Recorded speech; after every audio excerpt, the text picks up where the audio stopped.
Alrighty, folks, on this channel, we talk about everyday wealth builders. Now, a lot of our folks are real estate investors, but you know what? We have this one individual, Bo Eckstein, the concierge to small business lending, who brings a unique aspect. And we're going to talk about how to build wealth with SBA financing. You are hearing from folks like Alex Ramosi, Cody Sanchez, Gary V about owning businesses. You know what? Bo Eckstein can help. Bo, how you doing, buddy?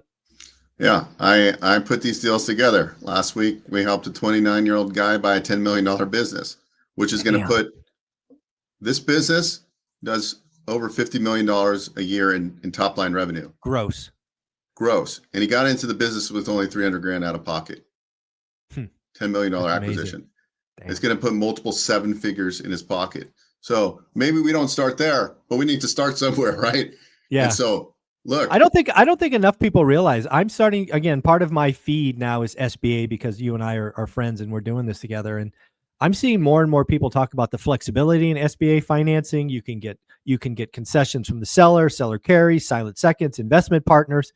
There's just lots of ways to put together the Rubik's Cube when working with SBA financing. And that's why having you as the concierge is such a great benefit to this community. Yeah, just look at just this example. You find a self-storage facility for $1 million. It's a good deal. It cash flows. You go get SBA financing, 90% financing. You might be light and don't have the 10% down payment. Well, I go and call Michael Zuber, say, Zuber, I'm going to give you 15% or 10% ownership in this business if you put up the equity. Sure, Bo, yeah. I'll do that because I reviewed the P&L and the financials, and it's a great location and there's a value add. Heck yeah, I'll do that. And boom. By the way, I would only do that if I get 15%. I'll put 10% in, but I want 15% equity. I'm a hard negotiator. Yeah. Well, we didn't negotiate it. Right. And so that to me, that's good. Now you as the borrower, you need, good credit and good outside income. If you had a W-2 job, but you might be low liquidity. We're doing that all day long. And look, we talk about vending because you're able to get, if you buy 10 machines, it's essentially about $110,000. And we finance 90%. So generally our total project cost, 11 grand, 12 grand. Yeah. Right. So we build in 20 grand of working capital. Oh my goodness. So 130,000. Wow. So it's 13 grand down. And then when you close, you get 20 or 30,000, whatever you want as far as working capital. So, okay, that could be stepping stone one. But if you're a go-getter and saying like, look, I have a lot of flexibility in my career, then find a business model. There are semi-absentee business models, but like anything, you have to be consistent. You have to develop the skill sets of being able to run a business, right? And so that's one thing that you have to understand. It's a business and you have to move it. Just like if you think you're magically going to buy a rental property and it's going to, and you haven't done any buy box stuff, right? Most of the time, you're probably going to be off on your estimates and you're probably not going to get cash flow. So you got to do the work. There's no easy path. The only easy path there is in life is if you were born into millions of dollars, right? And then and unfortunately, I wasn't in either. I wasn't either, bro. We had to work for it. So yeah, I think what I'm seeing out there is lots of people going and utilizing SBA financing. People are starting their own ventures. I have a couple right now, and they're the wife was working in like driving school, like teaching kids to drive, and they're starting their own driving school where they go into this classroom and there's virtual driving. So it's like it's a step above. And so we're doing a startup that's non-franchise, right? You can do that. We're working on getting them 90% financing at $350 total project cost. So you can do that. Franchising. Okay. We talked about vending, 10% down. Well, there's tons of different business models. I just had a presentation the other day with a grout restoration company. It's it's very low startup with SBA financing, working capital. You might be all in at like 80 grand, right? 8 grand out of pocket. We can close on that deal. And and if you look into this business model, the average ticket, when you look at a home service business, so every time they do a restoration job, you want to figure out, well, what is that average ticket? Well, it's $1,200. I don't know what the number is. I'm making up. How many jobs a day can one technician do, or two technicians in one van? Well, they could do 4 jobs or 2 jobs or 3 jobs. Well, then you go, okay, each day, Monday through Friday, we can do $3,000 a day per van. Well, what if we when we grow into 2 vans? That's how you grow a franchise. Franchising is all about a unit economics and understanding the costs. And like to me, these boring businesses like grout restoration and painting, where you're using subcontractors, there's lots of opportunities out there for people Yeah. willing to do it. Yeah, I love that subcontractor model. You brought again. You have a playlist on this channel just called SBA Financing. People go check it out. But yeah, you talked about a painting franchise that was just basically go get the work, go get the job, and you use subcontractors. Very light, right? Not a big. You don't got to have a building. You don't have to store a lot of inventory. There's just so many different ways you can get started and run your own thing. And I think that's going to become more important as AI disrupts white collar jobs. I think there's a lot of people in white collar jobs today that maybe over the next couple of years maybe won't. And maybe it'd be a good time to have a plan B and start something on the side. Yeah, I love this. This painting model is their average ticket is like 3 to 4x a normal paint job because they focus on higher end homes, right? So their average ticket, I don't know the exact number, but it's close to 14 or 18,000 in between there. Where a normal paint job for residential, the ticket's around 4 or 5.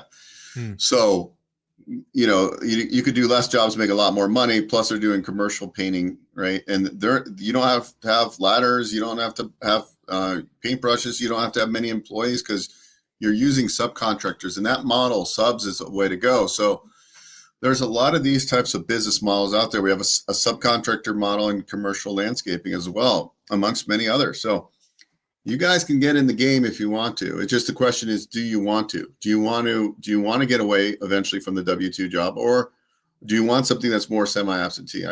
There's a lot of business models that can be semi-absentee. You just want to really understand and talk to different owners that own the franchise and understand, hey, I want to talk to owners that still have their W-2 and own that franchise model and ask those people. We call that validation. So we have a whole process we take people through. We give them, we've of course talked about the Oracle profile. There's never been a better time in the world to create your legacy, to create your economy right now with SBA financing. And what you have to do is you have to have good credit. You have to show that you have good borrowing characteristics. But yeah, I would take advantage of that. I mean, the other day I formed a new business entity, and I got I went through this guy's course, and I was like, he gave a list of different banks that give business credit, and I'm like, sure enough, boom, $30,000 of credit card, in the name of my business, and it was a newer business, so it didn't have a track record. They don't even verify. So I have lots of available business credit, so you can be very creative on, getting the seed money for your business, right? So it can be for somebody low liquidity, or perhaps you have a lot of money and you have to look at more of a tax strategy play because you need equipment, dumpster businesses, things like that. So if you have the hustle, we've got business models. So I think when you think about my audience, right, we all understand focus and daily discipline. It's kind of the core tenet of one rental at a time.